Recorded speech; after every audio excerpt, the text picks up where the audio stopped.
আসসালামু আলাইকুম ওরহমতুল্লাহ।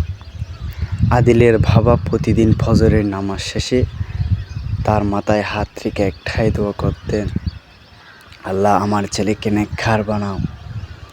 হঠাৎ একদিন বাবা ইন্তেকাল হয়ে গেলেন। বাবার সাথে সাথে আদিলের জীবন আলোও নিভে গেল। দিনের পর দিন আদিল নামাজ ছেড়ে দিল। মনটা ভরে গেল রাগ আর কষ্টে।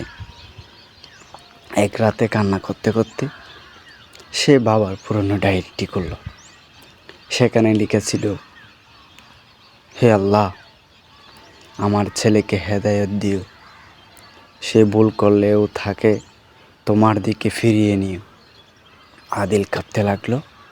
সে বুঝল বাবার ইন্তেকাল হয়ে গেলেও তার দোয়া এখনও আল্লাহর কাছে জীবিত। সেই রাতে আদিল সেজদায় পড়ে গেল।